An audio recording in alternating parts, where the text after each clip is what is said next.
Guyana delivers closing arguments. President says we're avoiding Dutch disease. And oil companies told to drill deeper.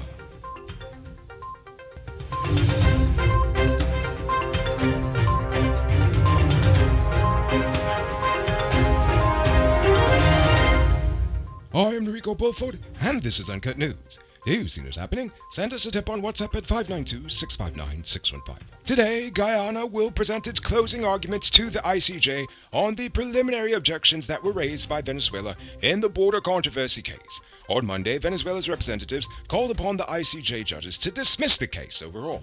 Last Friday, Guyana's lawyer said that Venezuela's claim was inadmissible and in conflict with the ICJ's 2020 judgment. And they also said that it totally ignored the realities of the 1966 Geneva Agreement, the aim of which was to address any controversy over the 1899 arbitral award. Venezuela had asked the ICJ to dismiss Guyana's application to reaffirm the validity of the 1899 award and solidify its support for a peaceful resolution to the border controversy. NIS, over the next 3 days, will be hosting a special outreach at Camp Iron Ghana to address a range of issues affecting Army veterans. Among the issues addressed is the fact that several retired veterans have been waiting years for their pensions, but have been denied due to incomplete and inaccurate records on the NIS's behalf. There were also persons with NIS contribution statements that reflect missing contributions, as well as persons who did not have adequate contributions to their records. The government says it is currently working to rectify these pension issues as soon as possible. The Georgetown Public Hospitals Administration is committed to taking action as soon as possible in the investigation of Shanata Shah's death. Shah died in the hospital after undergoing gallstone removal surgery, following media reports of the woman's death and her family's allegations that she died as a consequence of negligence on the medical facility's behalf.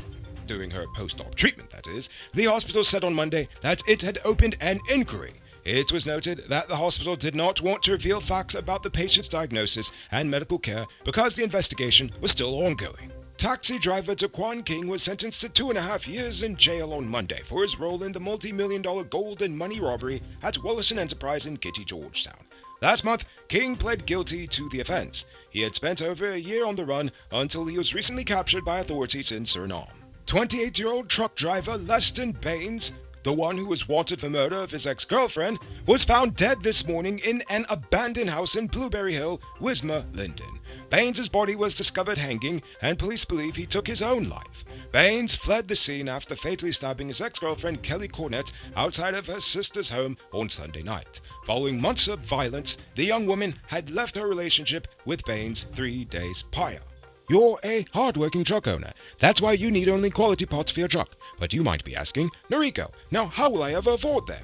Well, my friend, you need to go to Powered Automotive. They stock parts from Mack, International, Bedford TM, and all models of Cummins engines. Treat your truck right. Visit them at lot 491 EE Eccles, or call or WhatsApp them on telephone number 6970171. Save big on truck parts at Powered Automotive, the #1 heavy-duty truck parts store in Guyana. It's November, which means it's officially robbery season. That's why you need to get security for your home and business through Sheriff Security Service. Sheriff Security offers well-trained guards, armed and unarmed patrol, marine patrol, canine services. These people even have drones. Why? Because your security is their highest priority.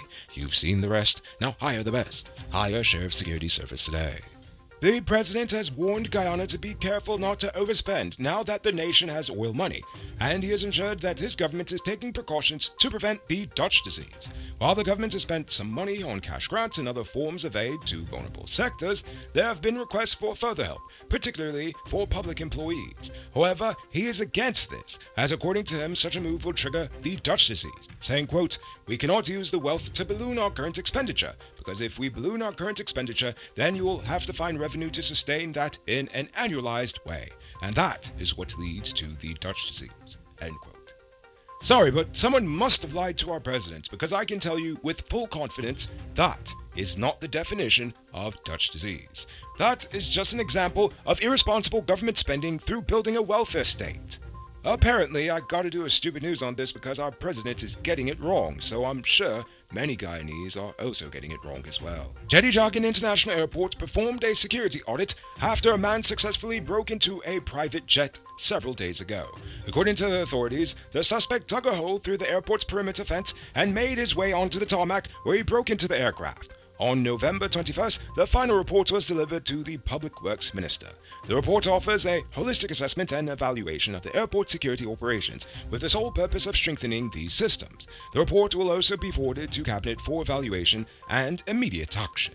The National Grade 6 Assessment is scheduled to take place on May 3rd and 4th, 2023.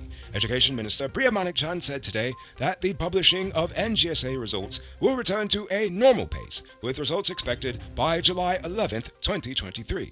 The examination for next year will be based on the Grade 5 curriculum, followed by a consolidated curriculum. However, Grades 3 and 4 concepts are also tested. The Indigenous Affairs Ministry and the Legal Affairs Ministry will form a committee to conduct consultations as the government attempts to modify the Amerindian Act of 2006. According to Pauline Sukai, the Minister of Indigenous Affairs, the committee will be in charge of providing suggestions and engaging every indigenous community to gather proposals for the updated act. The government has already set aside $10 million this year to form the committee, the procedures of the consultation process, and the training of facilitators. Hopefully, a part of the consultation process will be to actually ask the people if they even want to still be called Amerindian or Indigenous. It seems like the government really didn't care. Now for today's oil update. Westmount Energy, a United Kingdom-based investment firm with exposure in several blocks in the Suriname-Guyana Basin, says exploration drilling results for the Guyana-Suriname Basin support the presence of extensive and deeper plays. Westmont said, 1. Only ought to pay attention to the deeper Santonian pools in the Suriname Block 58, the deeper hydrocarbons reported at Lisa 3, Tripletail 1, Yellowtail 2, Aurora 2, Turbot 2, Longtail 3, Hassa 1, and Fangtooth 1 on the Starboard Block, together with the hydrocarbons shows reported at Sapoti 1 on the Kanji Block. The firm said too that the logged net play in the Santonian Caucasian intervals at Kawa 1 on the Quarantine Block all suggest that there is a deeper play waiting to be unlocked. Given the current attention to the basin, the firm expects discoveries to increase even further in the coming months. As an independent online news entity, being politically objective can cost you a lot of money in lost sponsorship opportunities. That's because most local companies are often too scared to associate themselves with a news entity that is uncompromising with the truth. We do appreciate our sponsors, as their support is what has allowed us to maintain our integrity without fear and remain dedicated to you, our viewers. Every night, thousands of viewers rely on Uncut News because they are tired of the biased and poorly presented mainstream media in Guyana. But to truly compete, we need your help to grow Uncut News from being the most watched online news to the most watched news in Guyana, period. Help us by becoming a monthly subscriber today. There are special rewards at every subscription level, including your name in the credits, personalized gifts, and more. Your monthly contribution helps us to stay independent by spending less time worrying about paying the bills and more time on keeping you informed. So click the link in the description of this video and become a subscriber today. Now it's time to tell you about Best Buy's Car of the Week. Currently on sale is this 2016 Toyota Crown Athlete. It comes with Bluetooth mug rooms, new tires, TV, CD, stereo fog lamps, back camera, and much, much more. Buy cash for $9.95 million, or pay as low as $1.99 million down with around $170,000 monthly, and it's yours. Call or WhatsApp 662-0844 for more info. Or visit their showroom, sell at 171 Peter Street, Queenstown, or lot 2 Lamar Street, and tell them the Rico sent you for this sweet deal. You can multiply your cash by selling Digicel Top-Up. This is a legit way you can earn some extra money at your business or to supplement your current hustle. Become a top-up vendor quick and easy by linking with Cellular Plus. Call them on telephone number 685-3109 for more info. Now for our Uncut News Views Poll Question of the Day. Every day we pose a question about current events in Guyana, the region, the diaspora, and how you feel it relates to us. Last night we talked about the President's Men's Mentorship Program. And I ask, what else can the private sector and the government do to actually support these young men to help them avoid many of society's issues? Dimitri V says they need to do more outreach to the hinterland because the people out there don't get the same opportunities as people closer to town, so they won't be seeing the benefits of a program like 1,000 Men. Another thing they can do is definitely implement more programs sport-related, for example, so it boosts fitness and wellness, as well as keeps kids and teens from all the negative stuff they shouldn't be doing. Well, that's a good idea, I like that.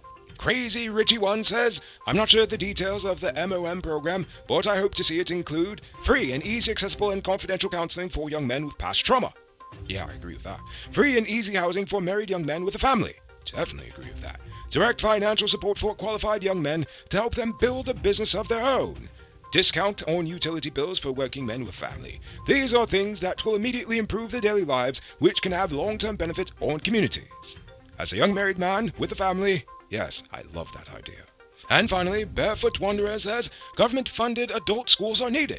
So true. Many young men who are employed as laborers cannot read, write, or do simple math. Also, one thing I notice here is men do not look you in the eyes when conversing. That is a known trait of a lack of confidence. Indeed, I'm doing my part to help those around me walk with confidence by talking down to authority figures created within their minds, which is a learned behavior over generations. Indeed, and if you ask me, I think it has its roots deep in slavery and indentureship. We truly need to break these chains of mental slavery. Now for tonight's question. How do you feel about the president's statement on Dutch disease? Do you think he's correct that we're avoiding it, or do you have other thoughts on the matter? For one, I believe that you first have to even know what something is before you can even avoid it, so I think we might not, but hey, that's just me in my opinion. I want to hear from you all. So, think about that question. Tell us in the comments below. If your response is good enough, we just might feature it in our next episode. Anyway, that's all the time we have for tonight, and check us out tomorrow for another. Until then, I'm Rico Bulford saying, good night, folks.